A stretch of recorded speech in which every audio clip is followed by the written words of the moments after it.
fuck out of my way. Pig. Quit fucking around and give her the shot. Come on. Okay. Look, while I'm doing this, you take off her shirt and find her heart. Okay, that'd be exact. Yeah, it's gotta be exact. You gave her a shot in the heart, so I guess it's gotta be fucking I exact. don't know exactly where her heart is. I mean, I think it's right here. That's it. This it? All right, what I need is a big fat magic marker. You got it? What? A magic marker. A felt pen. A fucking black magic marker. All right. Come on, man, hurry up. Fuck. Okay. I think it's ready. All right, Let's hurry up, man. Okay. Hurry up. Here, I'll tell you what to do. No, man. I ain't give you're gonna give her the shot. No, you're gonna give her the shot. I ain't giving her the shot. I never done this Yeah, before. I ain't never done it before either, all right? I ain't starting now. Look, you brought her here, and that means that you're gonna give her the shot. The day that I bring an OD and bitch to your house, then I give her the shot. Give her the shot. Give it to me. Here. Give me that. All right, tell me what to do. Okay, you're giving her an injection of adrenaline straight to her heart, but she's got a breastplate. You gotta pierce through that. So what you gotta do is you gotta bring the needle down in a stabbing motion. I gotta stab her 3 times? No, you don't gotta fucking stab her 3 times. You gotta stab her once, but it's gotta be hard enough to get through her breastplate into her heart, all right? And then once you do that, you press down on the plunger. Okay, then what happens? I'm kinda curious about that myself. This ain't no fucking joke, man. Am I gonna kill her? I mean, no, she's supposed to come out of it like that. It's... All right, count to 3. All right, Ready? 1, 2, 3!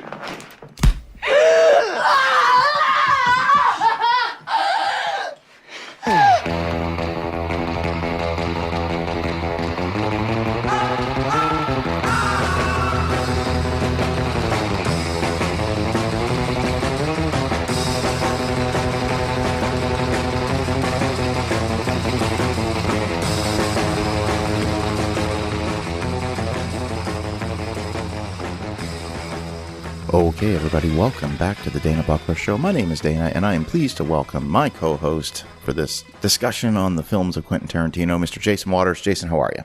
I'm actually going by Chip now. You are going by Chip. You've got a little Lloyd Christmas situation going on. I do. I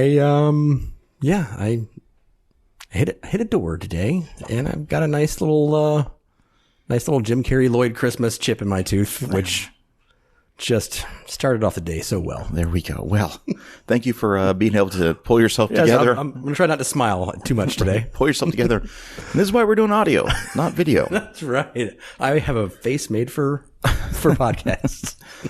So where we last left off, we were talking about Reservoir Dogs. Yeah. It came out in 92, and it wasn't a monster financial success, but certainly came out at a perfect time because there's the indie film boom, which kicks off in 89 with Sex, Lies, and Videotapes, goes all the way really through 94 with Clerks, and, Reservoir Dogs is kind of right there in the middle of it. It just gives a voice to the directors and the writers that knew what was coming and knew what they wanted to say and could now say it. The big question everyone was asking is, with Quentin Tarantino, what's next? What you got? What do you got going on next? Yeah. Well, we both did a lot of research on this particular movie because we've been planning to do this episode for almost a month. At least. And there's a couple dates where we had to, for circumstances beyond our control, we had to reschedule. Yeah. And each day that we were planning on doing it, I watched the movie. Or I watched a part of the movie. Yeah. I'm like, I got to watch the Eric Stoltz scene one more time. Yeah. So, is it safe to say this might be his best movie? And that is not to downplay his other films, but Right. I watched this movie and I'm just like, there's really not a wasted scene in this film. It's literally like pick which one of your kids is your favorite. Right. Like you can't. There's no picking favorites in some of these. There's aspects in every single one of his films that I love more than others, but this is the one I think that just his sophomore effort just brings everything you could want in a film together. Yeah. And explodes off the screen in a way that you never knew possible. I'm not sure where we start with this, but, I finished reading a book called Down and Dirty, which is all about the history of Sundance and the history of Miramax in the 1990s. It's on cue for me right now. And it's an excellent book. It doesn't pull any punches. Like, it is not a puff piece. Like, it is critical of almost all parties involved, including Robert Redford, who basically started Sundance. Like but it's a very factual and if you're into movies, if you are into understanding the rise of independent cinema in the 1990s, I strongly recommend this book. Now, there are whole chapters dedicated to Reservoir Dogs. There are whole chapters dedicated to Pulp Fiction. Reading this book really kind of opened my eyes to this movie. Like, there are things that I didn't know even 3 months ago. Like, if you sit here and tell me, if you asked me, Tarantino, he's one of the great writers of all time. Oh, absolutely. 100%. Like, how does this man come up with this? Like, how does he come up with these ideas? Well, when it comes to Pulp Fiction, he didn't come up with all of these ideas. It's a team effort. It really is a team effort. Spearheaded by... So, long story short, 1980s, Quentin Tarantino's working at Video Archives outside of Los Angeles. He's working with another guy named Roger Avery. Yep. Now, if you are hip to podcasts right now, you'll know that there is a very popular movie podcast called Video Archives, which stars Tarantino, Roger Avery, and Roger Avery's daughter Gala. And it's a fun little podcast where they discuss mainly, not exploitations, but lesser known movies from the 60s and 70s and some stuff from the early 80s. But I'll tell you, like, I'm fascinated listening to Roger Avery and Tarantino disagree on things like throughout that podcast. Yeah. So I recommend people definitely check that out. I didn't realize that there was this big rift between the two of them. Like, it was, yeah. When you watch the credits for Pulp Fiction, when it comes to the writing credits, there is story by Roger Avery and Quentin Tarantino, and then there's the written and directed by Quentin Tarantino. Right. And we all know that this movie did win an Academy Award for Best Original Screenplay. Yep. And the award, if you watch the award ceremony, I'm gonna have to go back and see. It's not just Tarantino going up there to accept the award. It's Tarantino and Roger Avery. And doing a little bit more research, I'm realizing, like, arguably one of the most wild aspects of this film was a part written by Avery. So obviously spoilers for Pulp Fiction if you've never seen it, but if you've never seen Pulp Fiction, stop right now and watch it, and then come back. Pulp Fiction, like most Tarantino films, does not have a straightforward narrative. It's out of chronological order, and it breaks down into 7 parts. It breaks down into novelization movie. A prologue, which is the diner, which we'll talk about. Then we have the second part is prelude to Vincent Vega and Marcellus Wallace's wife. This is the entire scene where they're in the car talking about the differences between Europe and America, all the way through the conversation with check out the big brain on Brad. Check out the big brain on Brad. And then the third part of this is Vincent Vega and Marcellus Wallace's wife. This is the date that they go on Jackrabbit Slims. And in that entire sequence there, we're introduced to all of our main players. Then we go to Prelude to the Gold Watch, which is the scene with Christopher Walken. Then we get to the Gold Watch, which is actually the sequence with the Gimp and Zed and all of that. That was all written by Roger Avery.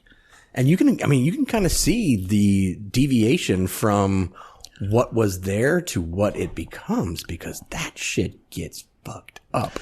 And if you think about it, all right. And just to finish up. So then after the Gold Watch, we get into the Bonnie situation. Okay. And then we get epilogue, the diner. We're back to the diner. Looking at the Gold Watch sequence that was written by Roger Avery, you know what that movie, it has some dialogue. There's the scene in the cab, and then there's the scene when Butch goes back to the hotel room.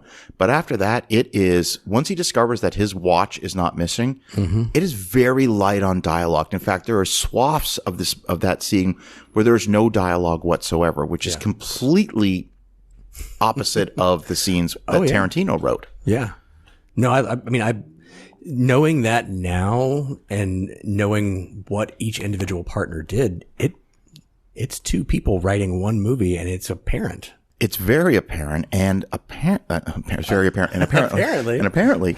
So if the stories are to be believed, and it's talked about in this book that I read, and I want to obviously give full credit to the book, like there was a part when they were putting the finishing touches on Pulp Fiction where Tarantino says to Avery, hey, listen, when it comes to the writing credits for this movie, you're going to get a story by, and I'm going to get the elusive written and directed by. Yeah.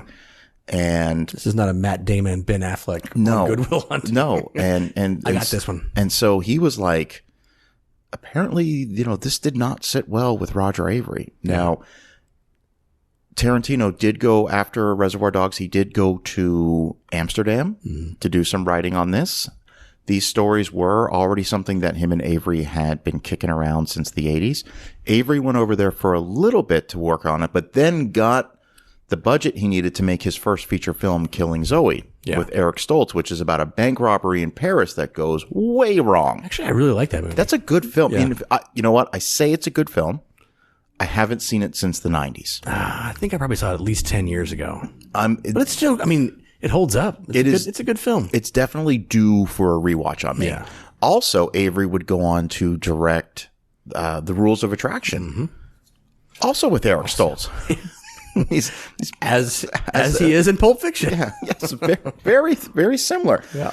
So reading all this has made me want to learn more about Roger Avery, and I was thinking to myself, look, I'm going to say this delicately.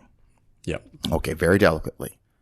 I love Tarantino films. We're doing a 9-episode, potentially 10-episode miniseries on the films of Quentin Tarantino. Putting aside Jackie Brown, which is the one property that Tarantino, Rum Punch, which Elmore Leonard, that the one property that Tarantino heavily, basically adapted that into a story. Yeah.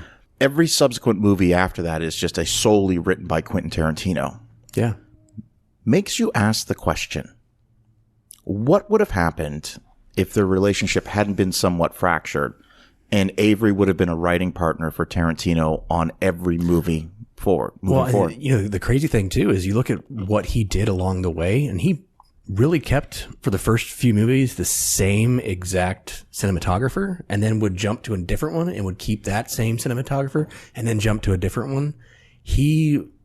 Same thing with actors. He brings the actors along with him that he trusts, that can see his vision.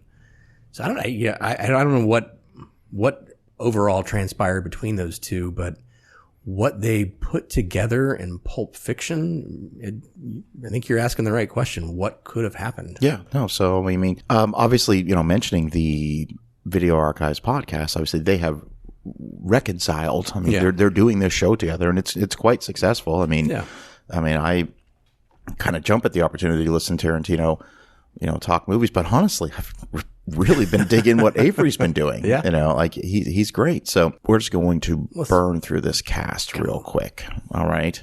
So the cast for Reservoir Dogs, and I don't have this in front of me, but it was a lot of people that would become somewhat. Oh God, yeah. Harvey Keitel was the big name in Reservoir Dogs. Everybody besides that, you have Tim Roth, Michael Madsen, Steve Buscemi, Eddie Bunker, Chris Penn. Yeah. These guys would do things, But when you got to Pulp Fiction, the budget goes from $1 million to $8 million. It's like, and 8 times over. Here we go. When you look at the cast in this particular film and understand these actors, they took reduced salaries. Oh yeah. I remember when I had shameless plug for the podcast, but when I had John Travolta on the show. Obviously, we start with him. Yeah. That was a big get, and Travolta is going to be nominated for Best Actor for this movie. Rightly so. He tells me the story of, spending an evening with Quentin Tarantino at his apartment, and at Tarantino's apartment, that is, which ironically was the exact same apartment that Travolta had in the 70s. love that story. Right down to the same apartment unit. It was the exact one. He was able to describe perfectly what the bathroom looked like. You've got this type of sink, and it's painted red in there and all that stuff. And so that's crazy. They stay up all night talking movies and playing board games. And one of the board games that Tarantino had was the Welcome Back, Kotter board game from the 1970s. And John met with this guy because everyone was like, this is somebody, he's up and coming. Yeah. They stay up all night And I can speak to knowing that Travolta does stay up all night. When he did my show, he wanted to start at 1 o'clock in the morning. That's wild. And the only reason why that podcast isn't longer is because I was out of gas. By 3:30, you can hear it in my voice. And I'm like, well, I was like, hey, John, listen, thanks so much for doing this. And off mic, he's like, oh, no, I'm good for a while. I'm like, I'm not. I can't do this. And so at the end of the evening they spent together, Tarantino presents Travolta with 2 scripts. The first one is about a pair of brothers that rob banks, take a family hostage, flee to Mexico, end up at a bar that's full of vampires. And, John famously did a horror movie in the 1970s, Carrie. And, horror's not really his thing. And he was like, yeah, this isn't going to be, I don't think this is going to be for me. And that movie ends up being 1996's From Dusk Till Dawn, which Tarantino would star in as one of the world's worst human beings. Yeah. And that was directed. Good movie. Okay, I'm going to say this. I appreciate that movie. I think the first hour is really good. Once they get to the bar in Mexico, I think it falls off a cliff. Here's what I love. Tarantino wrote it and writes the scene where Salma Hayek pours champagne down her leg into his mouth. We didn't mention this because it doesn't really hit. The feet thing doesn't really hit until we get to this movie. Uma Thurman's, and then we get to Bridget Fonda in Jackie Brown. But the feet thing is going to become a thing. But you know what? Cool. Well, you know why feet have such a fetish? And I only know this because of my father-in-law, who was a neuroscientist, and he said, in your brain, wherever your brain stores things, sex is right next to feet. Really? And that connection gets made more often than not. So if you have a foot fetish, you can blame your brain and not the fact that you're just a weirdo. Well, that's interesting. Not a weirdo. I did not know that. That's as Johnny Carson says, weird and wild stuff. The more you know. Did not know that. So the other script he gives him, he says, the character I have in mind for you is the character of Vincent Vega, who is a heroin-addicted hitman. Yeah. And John was just like, again, he was just what like, are you doing to me, man? I don't know about this. I don't know this. And let's be honest, like Travolta was, and in my mind still is, one of the great actors of all time. Yeah. But in the 70s, credit to Jim Hemphill for explaining this to me, because he's a few years older than me. But, Jim said, in the mid to late 70s, the 3 biggest movie stars in the world were Burt Reynolds, John Travolta, and Clint Eastwood. Oh, yeah. And Travolta could do no wrong. And then the 80s had, a few of his movies, well, I think they're all good in their own special way. They weren't as well received, which is a shame, because if you've never seen Blowout, the Brian De Palma movie, you are missing out on one. I watched that after you recommended it. It's an extraordinary movie. Great. It's extraordinary. I love Brian De Palma as well. Yeah. You know what I like about De Palma? He doesn't have to do the happy ending. No. That's all I'm going to say. And he's a Hitchcock disciple, so. And you can see that in Blowout. So I recommend Blowout's a huge recommend. So Travolta's very much like, I don't think this is for me. But the right people were saying, no, listen, you have to, you have to take this role. Yeah. And the salary they were offering, reports are anywhere from $100,000 to $140,000, which.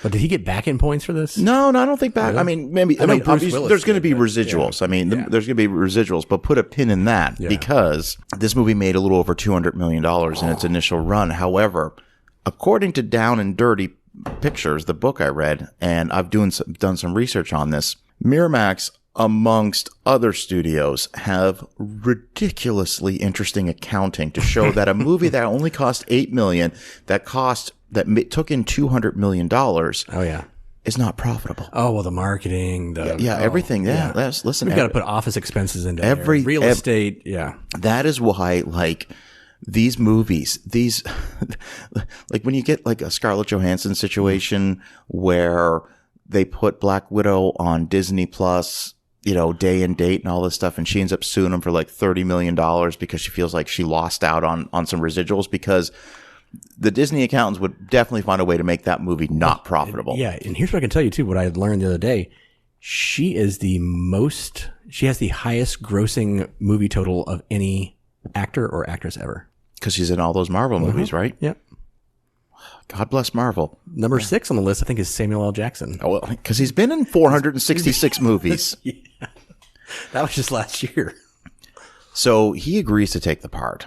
All right. Yep. And one of the things that I find to be really interesting, and my eyes were really opened up, was that Travolta made the character of Vincent Vega his character. Oh, did he ever? Meaning that Tarantino, throughout the production, only like once or twice said, you know what?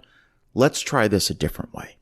Okay. Yeah. And there's a case in point when we get to the scene with poor Marv in the back of the car. Remind me to bring that back up, because that was one of the notes that Tarantino said, because Travolta said, like, the good actors out there, they get hired because they know how to adapt to their roles. So that's why John's such a damn good actor, because he and here's what took this character and made it his. So, or at least I'm assuming he knew from the onset that Vincent Vega is the brother of Vic Vega from Reservoir Dogs, who's just a masochistic, insane, psychotic person.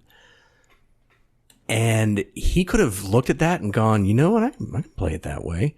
But I think the way he played it was, I'm that guy. I'm the other side of that coin, but I'm going to go to Amsterdam for 3 years, and chilled the fuck out and became Vincent Vega. A heroin addict. Yeah. You know, who's just very he's so chill, but so intense. And will shoot you without even thinking twice about it. Right.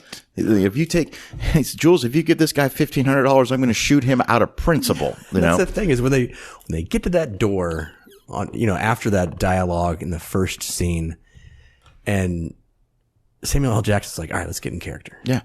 It's like, and you see that change in both of them go from just a couple of guys talking about shit to Vincent says he says one thing. He says two things. Royale with cheese and we happy. Yeah. Those are the two lines he says in the entire sequence, with Brett in the hotel room. So obviously we all know what happened with John Travolta with this role, nominated for Best Actor. He gets first look at every script for the next 10 plus years. Yeah. He does a ton of movies. And I can tell you, as a 16-year-old seeing Pulp Fiction in the theater, falling in love with John Travolta in this movie, growing up with him on a steady diet of grease and stuff like that, because I got two older sisters. I got to experience that run in real time with Travolta. That's so amazing. And it was awesome. I don't think people know that we don't have movie stars like we did in the 90s. And that's what I was telling you before. I met John Travolta twice. Yeah. And one of the most down to earth guys. In our Paddock Mall here, there's a store called Smoke and Snuff. I remember that place. Used to be? Yeah, I remember that place. So you could go get Barney's coffee and then go smoke cigarettes in the mall. God. And I remember coming out of there, and I hear, I see all these people running towards the Gap, and I'm like, what in the hell is going on? And John Travolta just coming out of the Gap, just talking to everybody, like, hey, how's it going? How you doing? Yeah. Great to see you. And then I saw him again at the Orlando airport, the executive airport. He was coming in, and I had to deliver him a rental car. I was like, hey, I'm from Ocala. He's like, oh, awesome. That's great. Just complete gentleman, down to earth. Lovely guy. he was on the show some 3 years ago, and we still keep in touch from time to time. And I always like to tell this funny story because out of the blue, I'll get a text message from John Travolta. And this happened, actually it happened just a little over a year ago, where, for those who don't know, if you live when you're in Florida from May through at least August, it will rain at 3:00 every day. Every day. Now, that rain could last for 10 minutes. It could last for an hour, but it will rain every day. Every day. So this particular Friday, I'm on my way to work, and it is torrential downpour. And I'm in my little car, and I'm driving, and I'm like, I hit some standing water in the road that I just didn't see because my windshield wipers couldn't go fast enough to keep up. And I'm not going fast. I'm maybe going 30 miles an hour. Yeah. But I hit this standing water and I spin out. And I spin out off to the side of the road. And I'm just like frazzled. All right. I'm like shaking. Your adrenaline's pumping. And I get a ding on my phone. And I look and it says, message from John Travolta. And I look at it and it says, hey, did you see one of my movies is in the top 10 on Netflix? And he took a picture of Speed Kills on his TV in the top 10. I'm like, Awesome, bro. I text back and said, that's awesome.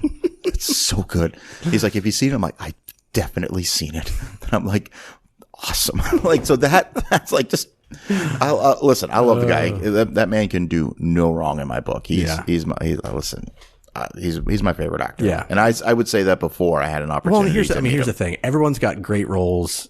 There's no one is ever going to look back and go, you know what? Every single movie I did was freaking amazing. Yeah.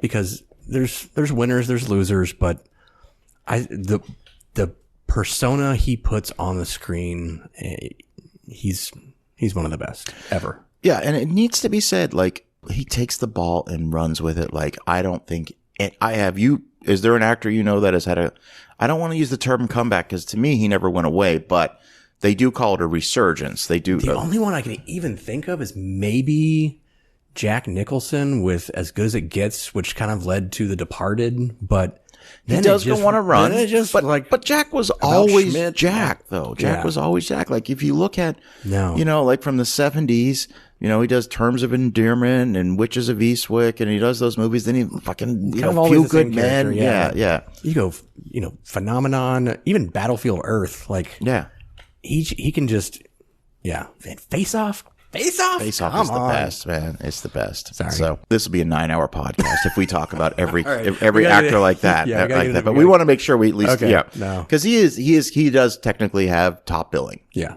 So Samuel L. Jackson. By the way, everybody, this is really the movie that introduces the world of Samuel L. Jackson. Yeah. Great character actor. He'd been in a ton of stuff before this. I remember him from movies like Juice.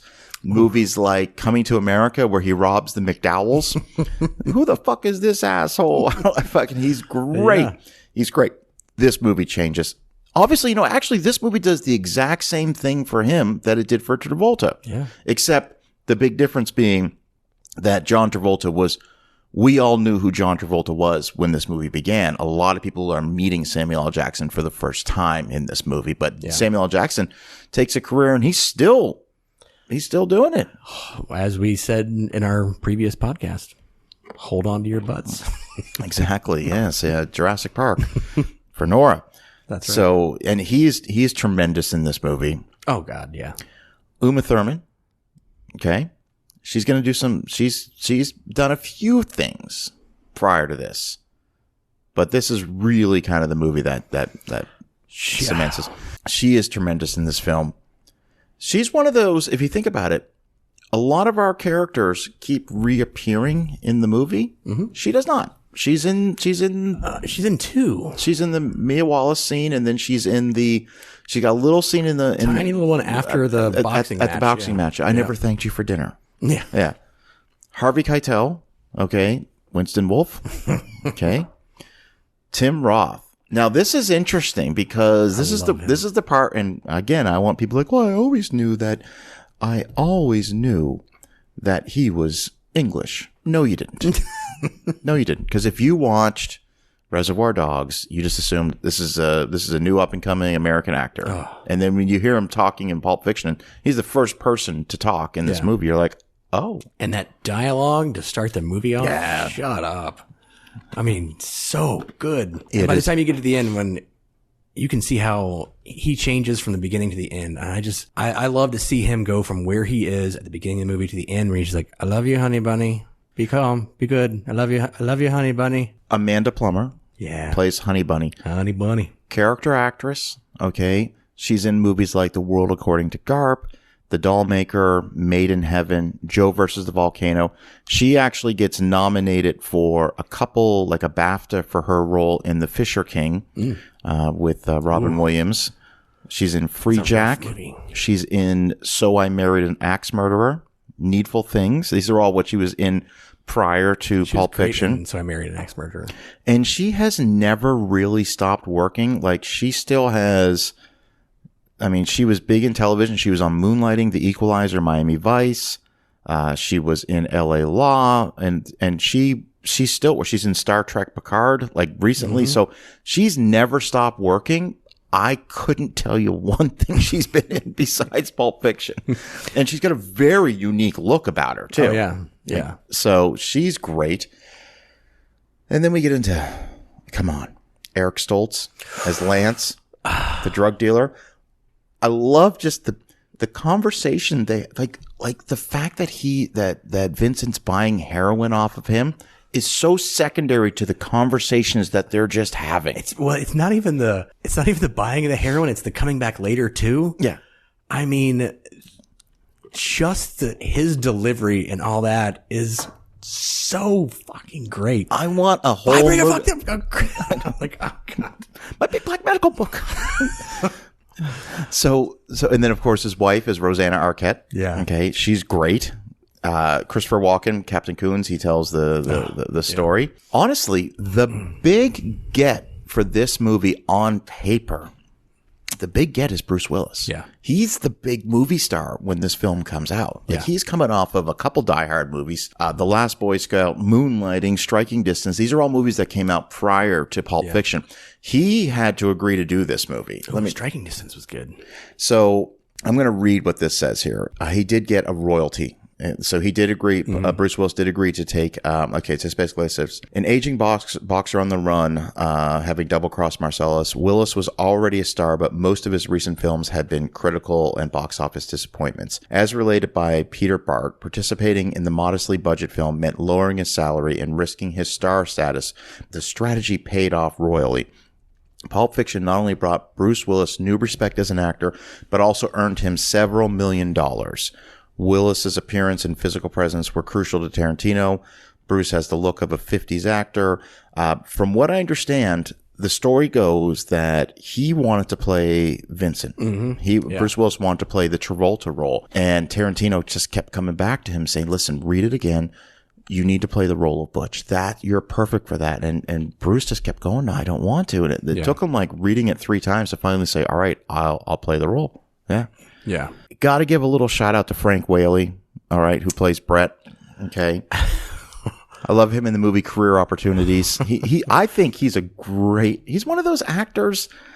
I mean, he's done everything. I remember he had a great role in House. He played, listen to these film roles that he was in. All right. This is both prior and post Pulp Fiction. He played Archie Moonlight Graham, the young Archie Moonlight Graham in Field of Dreams, Born on the 4th of July, The Freshman, The Doors, Career Opportunities, JFK, okay, Hoffa. Spoiler alerts for Hoffa, but he has a big scene at the end of the movie. Yep. All right, Swimming with Sharks. Remember that one? I don't think I ever saw that. Okay, so Swimming with Sharks is interesting because it comes out the same year as Pulp Fiction, and it's a smaller independent film where Frank Whaley gets a job as a assistant to a hotshot movie producer played by Kevin Spacey. Okay. And Kevin Spacey is like the worst human being in the world. So he's really not stretching too much to play this role. He's Harvey Keitel. He's basically Harvey Weinstein. Yeah. Okay. Huh. And I don't think I've ever seen that. And what happens is Frank Whaley's character is so beaten down by this and that he eventually takes Kevin Spacey hostage. Okay. And I don't want to say anything more than that. Sounds like Horrible Bosses. But it's not a comedy. Like it's a serious movie and it's interesting. He's also in IQ, Broken Arrow, Bombshell, and then he's in World Trade Center. So he's never stopped working, No. Yeah, he's lots of TV, like you said. He's been in The Equalizer, Law and Order, The Twilight Zone, The Dead Zone, Law and Order, Curb Your Enthusiasm. He's great in that. Yeah, he's never stopped. He's not, you know what? You know what I'm going to do? I'm going to say this. I'm going to put this out in the universe. Okay, let's do it. I'm going to get him on the show. Yeah.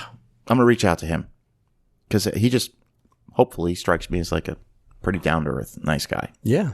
No, everything I've ever seen him in, you would never be like, oh God, he did so terrible in that. I mean, and even in this one, I love him when he's like, what? Yeah. He's like, Say what? So we talked about the sort of the non-linear.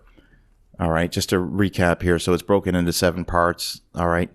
If you were to watch, if the 7 sequences were ordered chronologically, okay, they would run in this order. Okay. 4A, which is the prelude to the Gold Watch, the flashback with Christopher Walken. Yep. Okay. 2, which is the prelude to Vincent Vega and Marcellus Wallace's. This is the whole scene with him in the car talking to Brett. Okay. Then it would go to 6, the Bonnie situation. This is where Marvin gets shot in the face. Okay. Spoiler alert. Then it would go to 1, the diner. Okay. Then it would go to 7, the epilogue diner. Yep. Then it would go to 3, Vincent Vega and Marcellus Wallace's wife. Okay. Then it would go to 4B, the present in the prelude to the Gold Watch. Yep. Then it would go to 5, which is the Gold Watch scene, which is where, that's the scene where ultimately John Travolta gets killed by Bruce Willis. Yep. So it says sequences 1 and 7 partially overlap, and they are presented from different points of view, as do sequences 2 and 6, which is So it's incredible how they weave this whole thing together. It's fantastic. And then we talked about it with Reservoir Dogs too. I mean, it's the novelization of a movie. Yeah. It is taking what you would just most comfortably read and go, why can't this be a movie? Yeah. Why can't you jump around in here? It's incredible. So, we're not going to burn through this entire movie. Like I said, take us 4 hours, but That's a 12-hour show. We'll just add some commentary for the 7 scenes here real quick. So obviously when the movie opens up, you've got Amanda Plummer and Tim Roth. And interesting because you think about it, Reservoir Dogs opens up in a diner. This opens up in a diner. This is Tarantino saying, I'm going to ease you guys into this. Yep. With the same kind of great dialogue. It's not an open action sequence. They're talking about how the best way is to rob some place. Yeah. And it just progresses into, let's rob this place. Yeah, because he's telling this story about a guy who walks into a bank, hands the teller a telephone, says, we've got your, and did they hurt the little girl? No, it probably wasn't even a little girl. And he talks about, hey, listen, remember when we did the liquor store? When we actually stole the wallets, made more money from the wallets. Yeah. A lot of wallets in here. Let's do it. Let's rob this. And then opens up with, all right, everybody cool, this is a robbery. And then Amanda Plummer, who's been nothing but sweet the entire time. Because there's that scene where he's like, Garçon, coffee. Garçon means boy. And she fills up his coffee and Amanda Plummer's like, oh, thank you so much. And she's so sweet. Yeah. And then she jumps up and she's like, any of you motherfucking, I was like, holy shit. Bam, cut to credits. Yeah. Which changes at the epilogue, which I don't know. I don't know how I feel about that, but it's so that's when you just go, whoa, what in the fuck is this? It's movie right away. Quentin Tarantino's like, I mean business. Yeah. And then the soundtrack starts. Iconic soundtrack. And we've talked about this on other episodes. Like if you bought the Reservoir Dogs or the Pulp Fiction soundtrack, they would before certain songs, they would play clips from the movie. And this is how the Pulp Fiction soundtrack opens up with this little discussion. And then it's incredible. And then we cut to, Vincent and Jules in a car. And this is all about exposition at this point. We're going to learn a little bit about Vincent's character in this one because it's all setting up him going to go on a date with the big man's wife. Yeah. And, this is all iconic dialogue talking about, he's in Amsterdam. He talks about how it's, it's legal to own, it's legal to buy it. It's illegal to sell it, but cops in Amsterdam, can't catch you. They can't search you. That's one right the cops don't have. And then he just kind of goes into this, what I like about Europe? It's the little differences. Like you can go into a movie theater and get a beer. And I'm not talking about in a paper cup. I'm talking about a glass of beer. And I'm like, that was a thing you couldn't do in America. Now you can. Now you can. Yeah. So the whole thing with the I seen him drown him in it. Yeah, the mayonnaise on the French fries. Can I just say, off topic, like it's actually cheaper to order a beer at the movie theater than a large soda. Is it really? Yeah. I was like, Wow. you know what? I'll take the Mick Ultra. Well, then I'm going to change my reasoning for drinking at the movies. Yeah, absolutely. We're trying to save money, okay? Yeah, I'm on a budget here. The debt ceiling, this whole thing's got us all fucked up. We're doing Sorry, Ossifer. Inflation. So, he at some point the conversation shifts to, Vincent asking Jules, what does he know about Mia Wallace, Marcellus Wallace's wife? And they get in this discussion about foot massages, and there you go, the foot thing again. Foot thing, yeah. The foot thing again.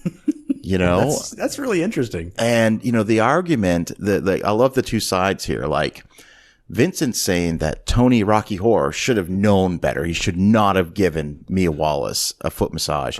And Jules is arguing the other point. He's like, it's not that big of a deal. And Vincent says, would you give a man a foot massage? Fuck you. But then you have Vincent talking about a foot massage. It's a very sensual act and blah, blah, blah. And Jules goes, I see your point. Like, I don't be tickling or nothing. Meanwhile, like we get that famous, the trunk opening up shot. Which has been copied over and over. Well, sorry, not copied.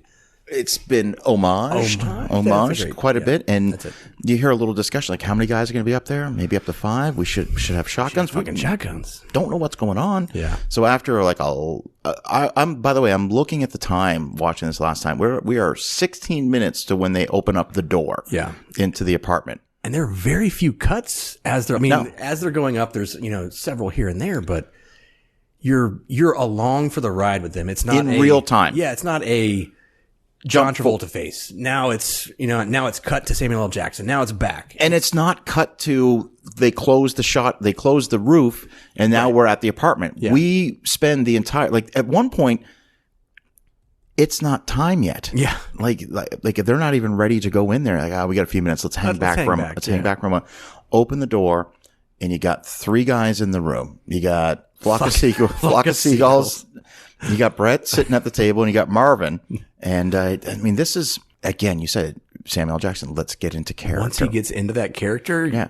I went from going, all right, he's kind of like a joker, like a funny guy. Yeah. And then as soon as he gets on to Brad, yeah, it's on, and I'm like, oh shit, I don't know the fuck with this guy. Yeah, and he's like, looks like me and Vincent caught you guys eating breakfast. Sorry about that. Yeah. Yeah. What you having? Hamburgers, the cornerstone of any nutritious breakfast. What kind? Wendy's, Jack in the Box, Big Kahuna Burger. Which I have the Big Kahuna Burger t-shirt. I just want to say that when Samuel L. Jackson takes a bite of his burger, and then he says, what's in the cup? And he says, Sprite. And he says, mind if I have some of your Sprite to wash this burger down? Wash down this. The scene of him sipping the Sprite, but he's staring at Brett the entire time and never breaks eye contact with him. Right there, he looks absolutely menacing. Yeah. And then he just kind of switches to why we're here. Yeah. And then to flock of seagulls, when he starts to open his mouth, he's like, I don't remember asking you a goddamn Marvin thing. goes, it's over there. And he turns around and looks at Marvin. And then we get the briefcase combination 666, open it up. We're not even going to get into the speculation of what's in there. Yeah. Okay. Tarantino said it's whatever you want it to be. What you want. It's what you want it to be. It is beautiful. It is a 60-watt light bulb with a battery. Yeah. That I know for a fact. Yeah. Okay. My inside sources told me that's what was in the briefcase. Yeah. So we get the Bible verse, cold-blooded. They shoot him. They kill him. And if anybody ever wants to really enjoy this, put that Bible verse in and have on a Mac, have it do this text to speak. Because I used to do that all the time in high school. Like I'd be in the middle of class and I would put that on and hit the play, and it's like, say what? Say what? One more time, motherfucker. Yeah. And it gets into the Bible verse, and it's like. So then it just a title card comes up and it says, Mrs. Mia Wallace, and it is a behind the scenes shot of Marcellus talking to Bruce Willis, telling him to take a dive, And again, how great is that shot where you're just watching Bruce Willis almost the entire time? Yeah. And him, you want to see him like squirming or no, whatever. He's just I mean, he is cool as a cucumber. He's got a plan. Yeah. He has it all planned out. Yeah. We see Vincent and Jewel come to the entrance of the bar, but now they're wearing like t-shirts and shorts, and they even get called out by the guy. And the guy that opened the door, I can't remember the actor's name. He initially auditioned for the role of Jules. Yeah. Yeah. They go in there, and this is Vincent's going to go say hi to Mia Wallace. I mean, Vincent's going to go say hi to Marcellus.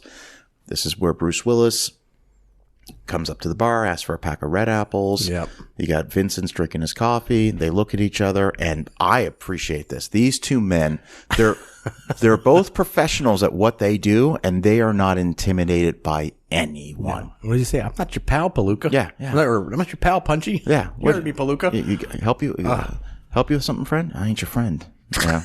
You heard me, Punchy. He goes, I ain't your friend, Palooka. You heard me, Punchy. Yeah. And a little foreshadowing there. Ooh. A little foreshadowing. The two of them. Yeah. Now we cut to. Well, let me ask you this. Yeah. Do you think Bruce Willis keyed Vincent's car after this? Yes. If you look at the timeline, yeah. That would make Someone sense. told that to me. They're like, Except if we're going by the timeline here, when they leave the diner at the end. Well, no, that's true, because they get out. They go out of the diner at the very end. he's they put telling the Eric guns. Stoltz about it. Yeah. Because before going to it's Mia the Wallace's next house. the next day when he Yeah. goes to Eric Stoltz's house. He goes, somebody just keyed my car. That's a good point. Yeah, you know what? I'm going to put a big maybe, possibly. I think I've always wondered that. That's a big possibility. Yeah. So we get to Eric Stoltz, and we were talking about this a little earlier on.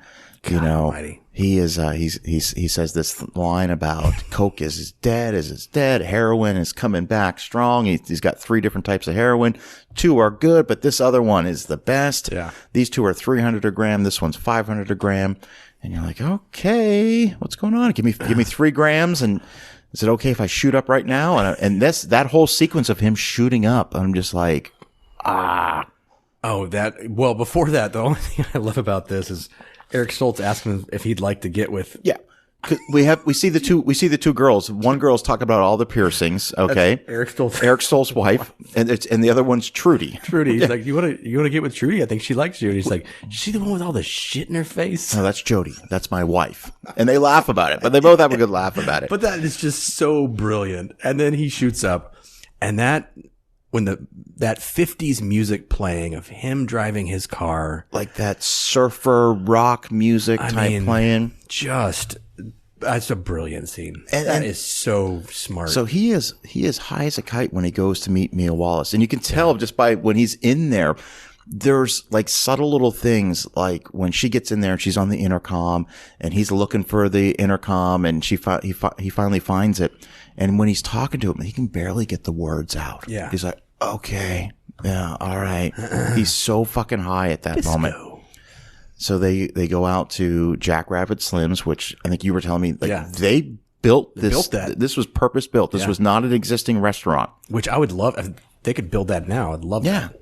Yeah. And this is where you're going to learn that Vincent is definitely like a little blue collar. All right. He's like, let's just go get a steak. Yeah. He's not like sophisticated. He's not living in a house with intercoms and things like that. $5 shake. Yeah.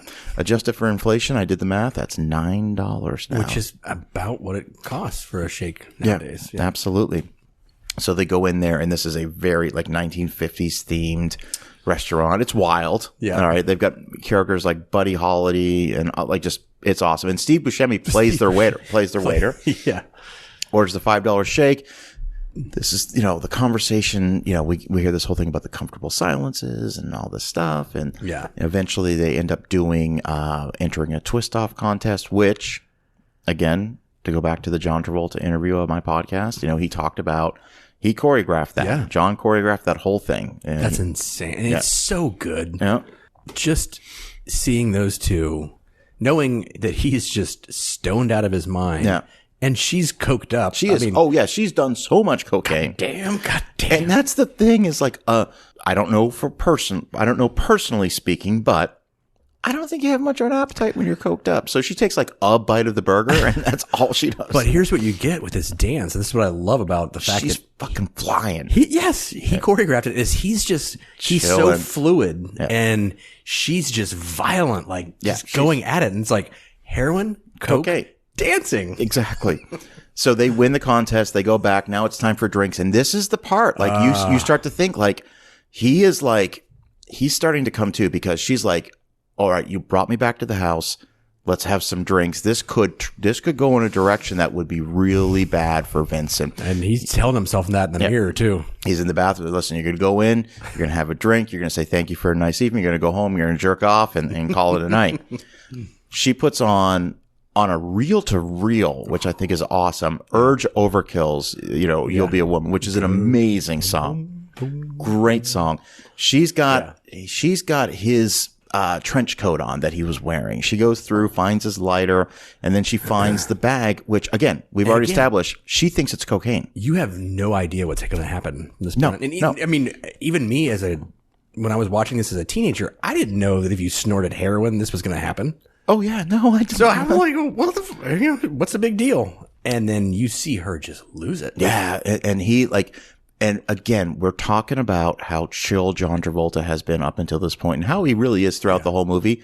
You see him snap right out of it, like the heroin, like he is freaking the fuck out. He's back into hitman mode. Yeah, he was just like, oh fucking Jesus Christ, oh fucking, he is flipped out. So what? He can't just take her to the hospital. Yeah. All right. So who he calls? Because he's dead. He'll be dead. He'll be dead. Yeah. So he calls Lance, and this is a great line where he's like, "You can't bring her here. Wait a second. Are you talking to me on a cell phone? Hey, prank caller. I don't know you. Hang up. He shows up, tells her, and Eric Stoltz, to his credit, he's like, "What are you doing? You can't bring this woman here."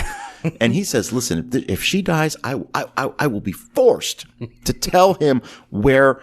That you didn't help. Yeah. And they come in there, and he's got like a shot of adrenaline. And this is, Eric Stoltz is off. Yeah. She's just like, get her the fuck out of here. Get her out of here, Lance. Yeah. It's not our problem. And he's just like, where's my little black medical book? Your what? Little black book? They give it to nurses. My little black. I ain't never seen a book like that. I fucking have one. It's just, and it just, as they go through, a fucking felt tip pen. A fucking marker. Come on. And it's so fucking but your first time viewing, oh, you're freaking out because you think she's dead already. You don't, you're like, holy shit. And then they bring this shot of adrenaline out with like a 10-inch needle on it. He says, you got to bring it down in a stabbing motion. And he does it like 3 times. He's like, I got to stab her 3 times? No, just got to get through the breastplate and then push down the puncher. He goes, and then Travolta says, well, what happens next? And Stoltz goes, I'm kind of not sure myself. I've never done this before. Oh, fuck, what a great scene. But it goes from, we're at the dinner, we're doing a twist off to one of the most intense scenes. The first time you're watching it, like, holy shit. And then he gets through. He adrenaline. She comes through. She still has the needle in her chest, and you know how long. That is a great Halloween costume. Yeah. By the way. Yeah. I've seen that a few times. Travolta takes Mia back to the place, and they just kind of like, so what do you think? She's like, I can keep a secret if you can keep a secret, And it's just like, whew. And that is only the first 45 minutes in. That's the first of this trilogy of stories. So, and you're just like, how are you gonna top that? Yeah. Well, then you're gonna cut to another prelude, okay, which is the Gold Watch. Ooh. And you see, how great is Christopher Walken? Yeah, so you see a young boy watching a very racist kid show from the 1960s. Like, I was like, oh. Damn. I was like, oh, that's not really good. In walks, he's Captain Coons, United States Air Force veteran, Captain Coons, who proceeds to tell a very young Butch a story about a gold watch that belonged to his grandfather that was passed on to his dad. His dad was shot down over Vietnam. These two guys, Walken and Butch's dad, were in a prison camp, a Vietnam prison for 5 years, and this watch was so important, and it was the birthright of Butch, and he knew that if the Viet Cong found it, they would take it from him, so he hid it in the one place he knew they'd never look. And for the sake of our listeners out there, we already know where this is, so I'm not going to go into it. And but this would be the second time from this point on with Roger Avery we're dealing with the ass. Yeah, exactly. So we got Tarantino with the feet, Roger Avery with the ass. Absolutely. Everybody's got their well said. Well, good point. Good points. point. So what this particular scene is doing is establishing how important this gold watch is. Like, it is the most important thing in Bruce Willis's character's life. All right. So we already know that he has agreed to take a dive, and the 5th, his ass goes down. All right. So that we've already agreed that that's going to happen. So cut to fight's over. Butch is going out a window from the 2nd story, gets into a cab with Esmeralda, the cab driver, who's been listening to the fight on the radio, knows that Bruce Willis, not only did he not take a dive, he killed the guy he was boxing. Okay. And she's just like, I want to know what it's like to kill somebody. And he's just like, look, lady, like, until you told me, I didn't know. And then this is when you kind of learn a little bit about Butch. And he's like, now that I know, I don't really care. I don't feel bad for him. I don't feel bad. Like, you chose this, what it is, what it is. Yeah, no, that's the thing. And I don't even know if you really can't call him an anti-hero. He's a fucking dick. Yeah, no, but you love Bruce Willis for the dick that he is. Yeah. Like, it's great. He does have a redemption arc, though. He does. He's like the one. Well, I guess Samuel L. Jackson kind of has a redemption arc. Vincent, unfortunately, doesn't have a redemption arc, but Butch is going to have a redemption arc. So cut to cabs pulled on the side of the road, payphone. You hear Bruce Willis find out that they bet with like 8 or 9 bookies. Okay. It's going to take them a day to collect. So they find out when the bookies found out the fix was in, everybody was taking action on the other guy. And so Butch took all that money from Marsalis and laid it on like all these bets. So we're probably talking millions at this point. Yeah. So they're going to go to Knoxville, Tennessee, and then live their lives happily. Yep. Off the islands. Get to a little low rent motel. Bruce Willis, Butch has got a girlfriend. I'm going to say probably the most frustrating character. I would agree. In this movie. I know she's playing it. This is the way she's playing it, but it's just like, yeah, she frustrated me. Yep. So they have a little conversation. And this is probably, if I were to give any criticism to this movie, it's this entire sequence. Because it drags on. It really does. And it may be only like 6 or 7 minutes, but you're going like, what are we doing here? What's happening? Where are we going? Where are we going? So cut to the next morning. They're all happy-go-lucky. He's just like, she's like, I'm going to go get blueberry pancakes. He's like, cool. He starts going through his stuff, and he's just like, where's my watch? She's like, oh, it's in your bag. And, I can't find it. And then he just kind of fucking loses it. Yeah. And he's like, are you sure? I'm sure. Maybe I'm not sure. I don't know. And he's like, fuck. Yeah. He's got to go back to his apartment and get the watch. And yeah. And that's when you realize you're like, oh, he's dead. Everyone's looking for him. Yeah, he's done for. There's no way he makes it out of this. And so he goes back to it. He takes her little Honda, her little Toyota. It was like, it might have been a Honda. I don't know. Takes her little hatchback. And this is, again, on the first viewing, this is when you are so dialed in at this point because, like, you don't know. And he gets to his apartment and he puts his key in the lock and he just takes a deep breath and just, because at this point, once it's opened, if they're in there, he's dead. Yeah. And he just goes in. Everything looks good. Yeah. There's the watch. Finds the watch, grabs it. It's time for a Pop-Tart. I've got time for a Pop-Tart at this point. Yep. Puts the Pop-Tart in the toaster. And it's great how he just kind of glances over. You don't see what he sees, but he sees something. Yeah. And it's a fucking Mac 10 with a giant silencer. He picks it up. Just as he picks it up, you hear the toilet flush. You're like, oh my God, somebody's there. Somebody is there. Turns around, and who is it? Vincent Vega. Yep. Reading a book. He's been taking a shit. Comes out. They don't say anything. And this is after, so we'll get to that part later, but this is after Samuel L. Jackson has gone, you know what? Yeah, I'm not, exactly. I'm done. Samuel L. Jackson would have been with him. Yeah. Exactly. So, again, well said, because I didn't even really think about that, but you're absolutely right. He either would have been dead or they would have been there together. Yeah. Samuel L. Jackson would have been in there, and that would have been it. Yeah. So he shoots John Travolta, and you're like, what is going on? He gets in his vehicle. I love how the smoke detector's going off. Oh, God. And you can, when he leaves his apartment, you're like, I'm nervous. You can still hear it. Yeah. Gets into his car, turns it on. The radio's playing Statler Brothers. All right. Captain Flowers. Yeah, Flowers in the Wall. And he's like, I can take a deep breath. He starts singing along to them, smoking cigarettes and watching Captain Kangaroo. He's just having a great. Tell me. This scene right here is a direct homage to Psycho. Oh, God, all right, where Marion Crane, she's stolen the money. Her boss walks right at the crosswalk right in front of her and sees her. Yep. So you got Butch. He's got coffee and pastries in a Meanwhile, box. the boss and the Psycho just keeps going, but knows like, oh God, something's wrong, and she realizes, oh shit, I've been caught. Yeah. And this one, he's like, motherfucker.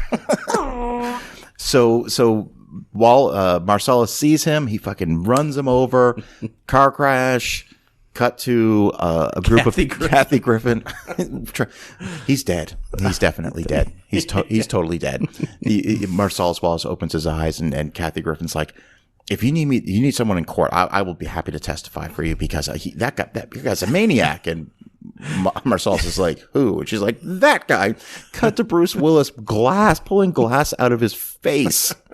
Was it glass? I thought he was putting ice on his face. Oh, I thought it was glass. I thought he was pulling glass from the windshield, like just falling off his face.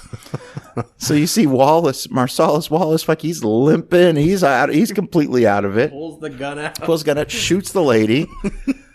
And then they take off. Which is also reminiscent of Reservoir Dogs. Yeah, exactly. When they shoot that lady like carjacking. And they, this is where it starts getting rough. Yeah, they find the only redneck pawn shop in all of Los Angeles. I've been through LA. Yeah. I've never seen this store. Yeah, this is interesting. So like it is like some good old boys that are man in the store. Man in the store. So, Bruce Willis is hiding in the pawn shop. Marcellus comes in.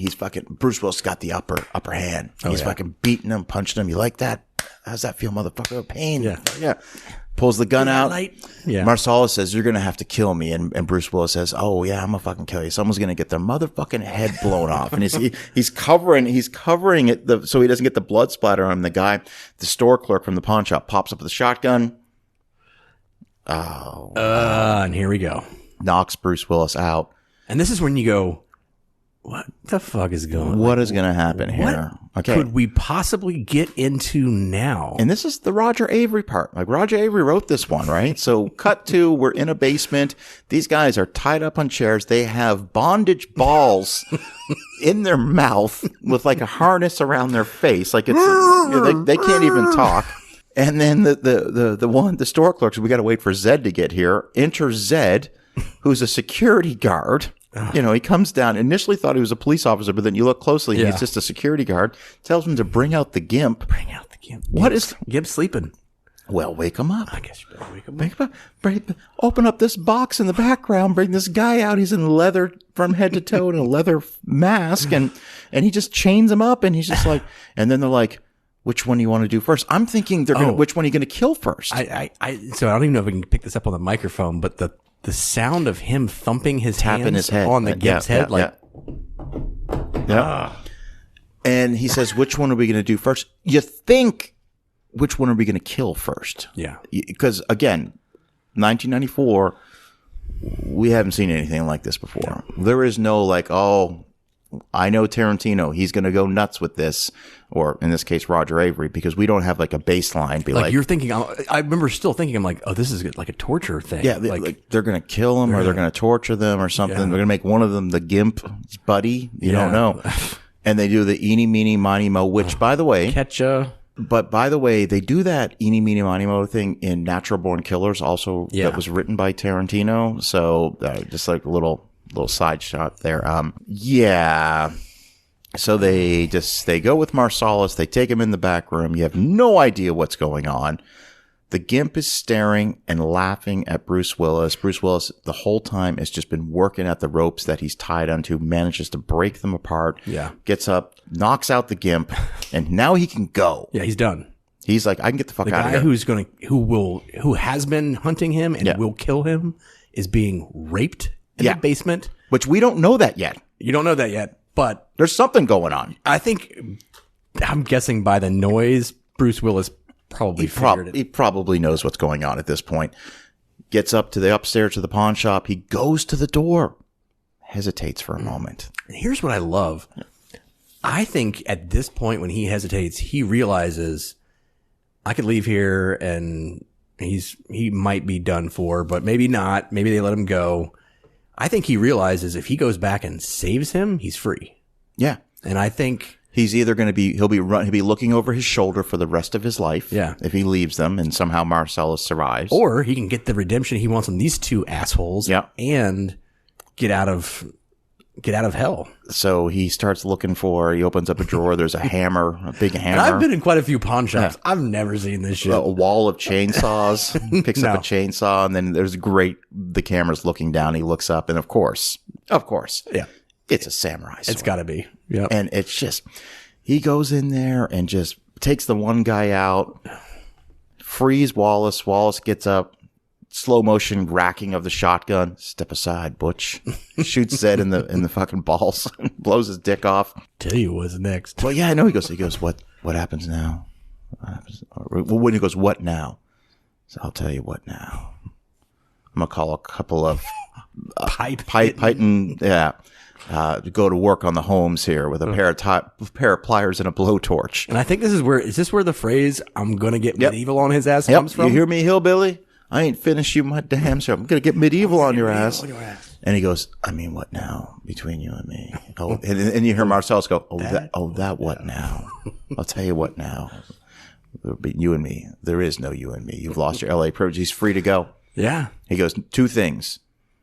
1, don't ever tell anyone about this. 2, when you're gone, be gone, stay gone, or your ass will be gone. And it turns out Bruce Willis is the dumb boxer is the smartest one in the whole movie. And so he gets out, he grabs Zed's keys to his chopper, goes to pick up his girl. Yep. And, whose motorcycle is this? It's not a motorcycle, it's a chopper. Whose chopper is this?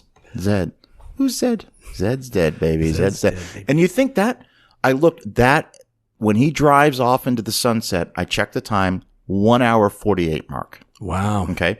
That's the average length of a movie. Yeah. So first time watching, I'm like, well, this must be the end of the movie. This has got to be the end of the movie. No, there's an hour left. We got to deal with Marvin. Yeah. And the Bonnie situation. Cut to, we are back at the apartment with Jules and Vincent and Brett, and Jules is just getting ready to do the Bible verse. But we're now in the bathroom with a gentleman with a giant hand cannon. Looks like a 44 Magnum.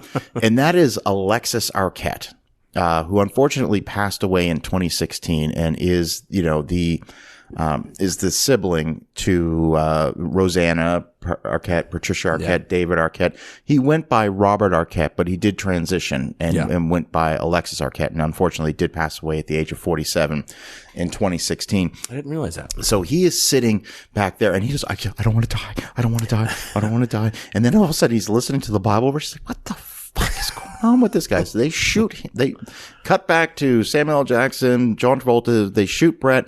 He comes out with this big, die, you motherfuckers, and just shoots. Just unloads. 6 rounds. Is it 6 rounds? It's 6 rounds. Yeah. That scene was in the trailer. If you watch the trailer for this movie, that scene's and they look at each other. They're not hit. They look at each other. Completely missed every shot. Every shot. They shoot him. Okay. Yeah. Now, this is interesting because Marvin is still alive. Yeah. And Vincent says to Jules, "Is this a friend of yours?" And he's like, "Yeah, yes, that's Marvin." He's like, "Tell him to shut the fuck up. He's annoying me." He's like, "Hey, chill." And so this is an interesting point because when they were filming this movie, the original way that Travolta asked Marvin, "Why didn't you tell me there was someone back there?" It was very angry. Like, "Why the fuck didn't you tell me that there was someone back there?" And Tarantino said, "You know what? Let's do it to where you're just a little annoyed with him." Because when you accidentally shoot him, if you're screaming and yelling at him, the audience is going to think that you meant to do it. Yeah. But if you just go in there and you're just like a slightly annoyed, like, why didn't you tell us there was a guy back there? So that was like one of the notes that Tarantino gave Travolta was like, you know what, you're just a little, makes super sense now. You're a little annoyed with him, all right? Because if we do it the other way, people are going to think you meant to do it. Yeah. So Jules is now convinced that there was divine intervention. It's a goddamn miracle. They're going to go back and forth on this for a little bit. They're in the car. They're still going back and forth. Marvin's sitting in the back seat, just chilling. He's like, hey, man, I've got an opinion on this. And then, he goes, Marvin, what do you think? Hey, man, I don't have an opinion on this at all. And then Travolta turns around and he's got this kind of crazy look in his face. He's like, you gotta have an opinion on this. I mean, you think God came down and boom. I remember audibly gasping in the movie theater when I saw that. Like the whole audience, there must have been 300 people in the theater. Everyone went, oh, like, what are you going like, oh shit. I shot Marvin. In the head. He goes, I didn't mean to. He must have went over a bump. I didn't go over any fucking bump. It's just, and I remember like everyone's like in the theaters, like, what are they going to do now? What now? What can we possibly get into at this stage of this movie? It's resolved. It's done. It's done. We got to get off the street. I don't know anyone. They're in the San Fernando Valley. He's like, I don't know anyone in the valley. I'm from Inglewood. I don't know anybody. I got my partner Jimmy. Calls Jimmy. Hey man, we got to get off the street. You need to use your garage for a couple hours. Cut to these guys are in a home washing their hands, covered in blood. There's chunks of brain in Jules' hair. It's so rough. Come out, cut to Vincent and Jules drinking coffee with Jimmy, played by Quentin Tarantino. So I know we've talked about this over and over. The use of the N-word. It's egregious in this scene. This one scene, this is the only time I would say I'm like, oh man, I got a problem with this one. Not that I don't have a problem with it overall, but like this one, you're just like... It's uncomfortable no matter what, but I remember even in the theater, like you could hear a pin drop during this scene. Everybody was like, ooh, oh. And then we're all looking at Samuel L. Jackson like, wait, how's he reacting? How's he going to react to this? And it's not even phasing him. Yeah. And he's just like, hey man, I don't want to fuck your shit up. And he's like, you want to fuck my shit up? You're fucking my shit up now. fuck my shit up right now. And he goes, hey, this is some great coffee. You know, Vince and I have been happy with some freeze-fried Folgers crystals. You want to bring out this gourmet shit? He goes, I don't need you to tell me how good my coffee is. I'm the one who buys it. When Bonnie buys coffee, she buys shit. So he's just like, listen, my wife's going to be home in an hour and a half. And this is what I think is really interesting.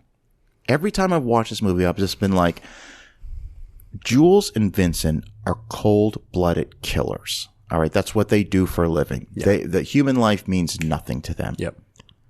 But there is a level of respect that Jules has for other people. Like this is his friend, Jimmy. Yeah. A lesser movie would have had they just killed Jimmy and this would have been their base of operation and they would have wait for Bonnie to come home, probably killed her. And they would have, you know, their will to survive would have had them do that. Right. But instead they're just like, and we can't fuck up Jimmy's life over this. If his wife comes home and, you know, he's in trouble. This Bonnie situation is explosive. Yeah. Yeah. So Jimmy's like, you need to use the phone. You need to call some people. Do it and get the fuck out of my house.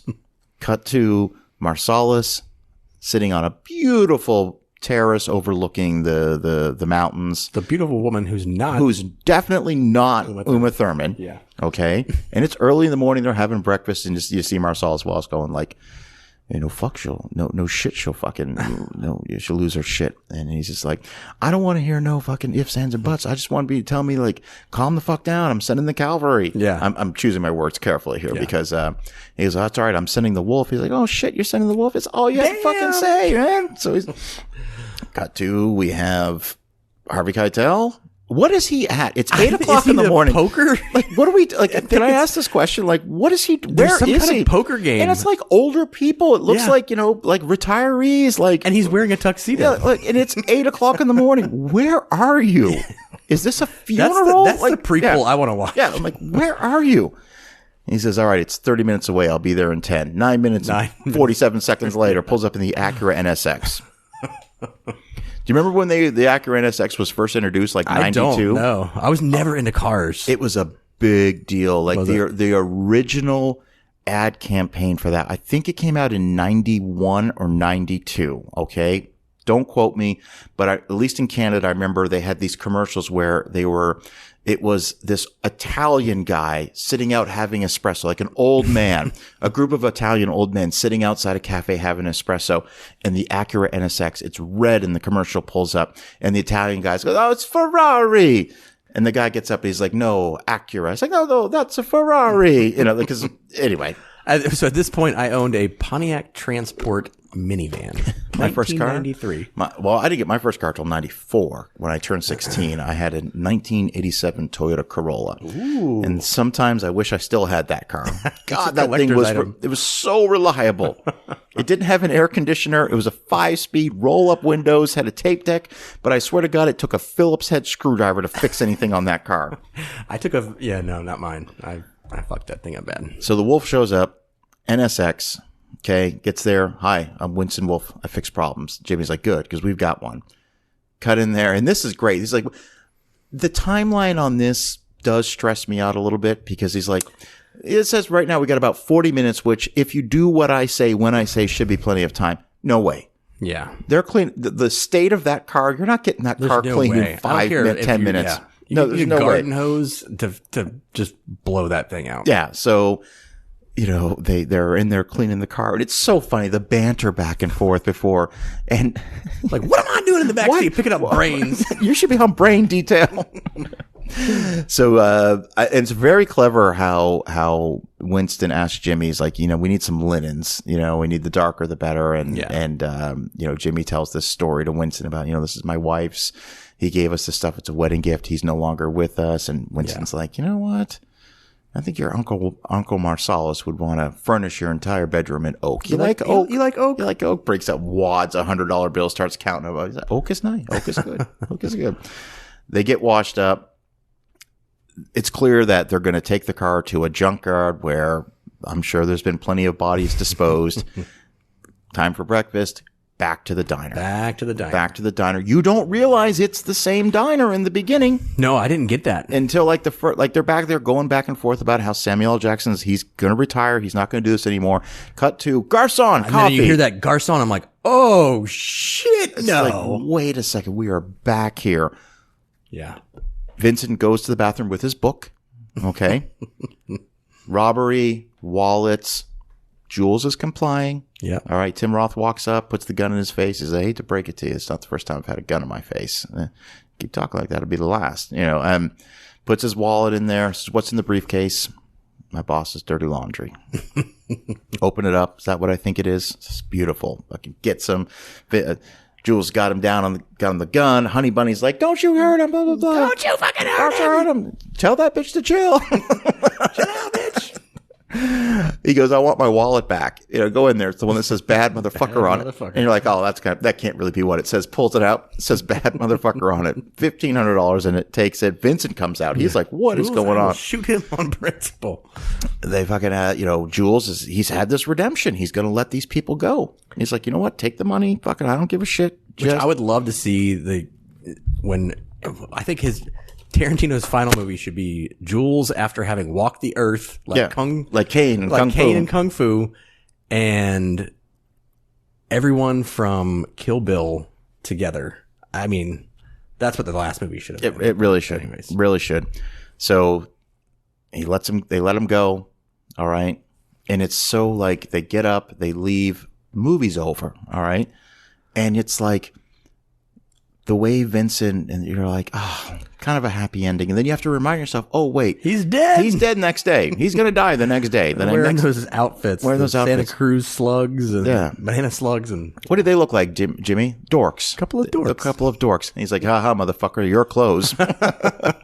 All right. So listen, revolutionary. I don't know if we're going to, I mean, I don't even know how to put a bow on this. we're not going to rank the Tarantino films. I mean, it's impossible. It's impossible to do that. But I think it's easy to say, like, I'm going to go out on a lim and say to the general public, this is his most well-known movie. Okay. Yeah. We've all been on this journey with him over the past 30 years, 32 years almost. Even my mom knows what Pulp Fiction is. And if I said, hey, I'm going to watch Inglourious Basterds, she'd be like, what's that? Yeah. Like, I think this is by far the film he's most well known for. And I think this was him not like, so Reservoir Dogs was him coming out and saying, hey guys, I'm here. Yep. Pulp Fiction is him not even coming out, just going, I'm motherfucking here. Yeah. I am a force to be reckoned with. Yeah. He takes what cinema was, turns it on its head, and just says there, you know what, guys? There is no playbook. There's no recipe. No. I'm going to do what I want. Violence, language, it's all present in society right now. I'm not the one who's showing it. Yep. I'm the one who's explaining a different way to tell a story. And love them.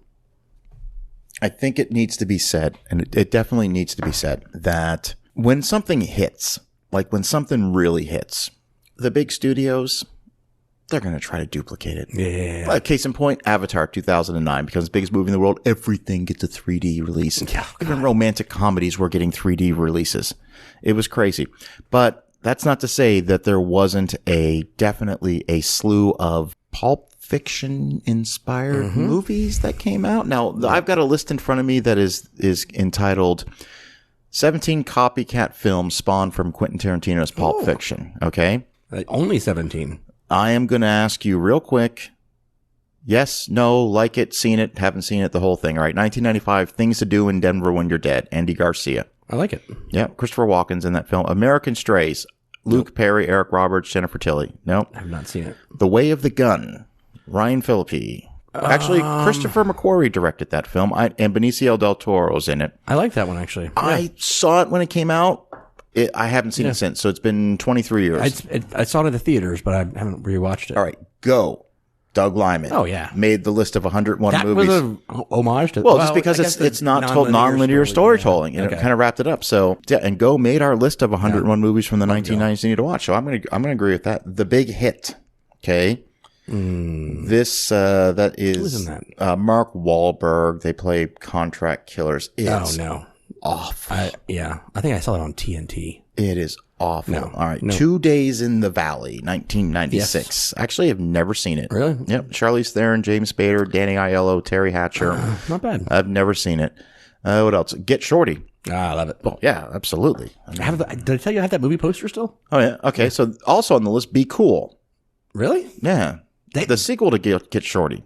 They have that listed as an homage to this? Yeah, I mean, it's based on a book written by Elmore Leonard. So, yeah. Not great, but all right. Suicide Kings.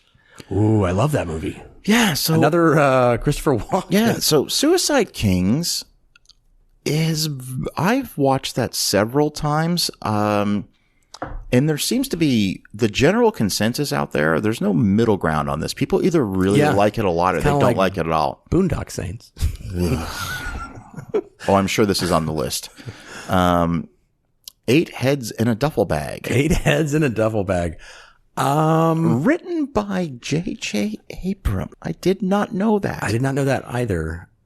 I won't. What was it you said the other day? I'm not going to say that I hate it, but it's not for me. There you go. That's exactly, and that's how I have to react to Boondock Saints. No, I hate it. I hate it. I do hate it. I do hate it. You're going back on your word. Okay. Very Bad Things. That's not, That's Cameron Diaz, Christian Slater, John Favreau. This is the one, Jeremy Piven. It's Bachelor Part. It's like The Hangover 13 years before The Hangover. No. That movie is tough. Yeah. It's not great. On the list here, we have The Boondock Saints. Okay. I told you I kind of like that. Watch the documentary overnight. Better movie. Okay. Better movie, 2003. Okay. Intermission. I've actually haven't seen it. No, I don't think I've seen that one. Okay. Reindeer Games. John Frankenheimer directed Reindeer Games. That's Gina Davis? Charlize Theron and Ben Affleck. Charlize gets naked in the pool. Oh, what was I thinking of? Good Night? This is Ben Affleck. He gets out of jail, no, and this then is terrible. This is the and casino one, right? Gary Sinise. Yeah, that's a turd. It's not good. No, it's a turd. What was I thinking of? Good Night? Long Kiss Goodnight. Lock, Stock, and Two Smoking Barrels. Fuck yeah. Probably the best of this list we just went through. 100%. Easily. So that's the list right there. So Jason, the next one we're going to talk about will be 1997's Jackie Brown, the Tarantino film I've actually seen. I'm going to have to watch this like 2 more times before we record that episode. Here's what I'll say about that one. How long have we been doing this right now? Like 2 hours? This episode with proper editing will probably come in about an hour and 40 minutes. Okay. So I'll say for our listeners, I think Jackie Brown will be like 45 minutes. I'm thinking 16. 16? Okay. 16 minutes. I think that'll be probably one of our quickest ones. Here's who's in it. Here's how it did. What do you think? All right then. Okay. Good soundtrack.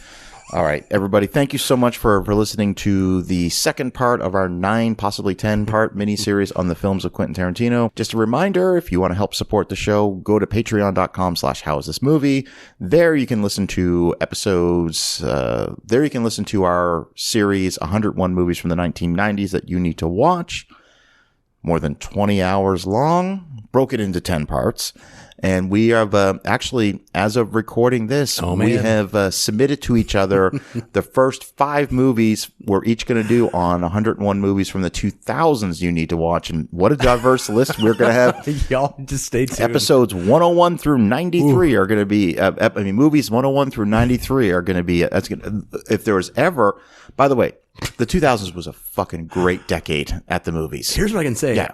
We'll get into it on the other one, but the 1990s were probably like, this is where drama was at its best. Yeah. 2000s, I think comedy comes into its own. Comedy, it does. I mean, without even spoiling it. We're going to have a riot on this shit. The best decade for comedies probably is the 2000s. Yeah. If you think about all the movies that came out in the 2000s. I cannot wait. Like it's incredible. It's incredible. So, Jason, thank you as always, my friend. Absolutely. Thank you. My name is Dana Buckler, and thank you so much for listening.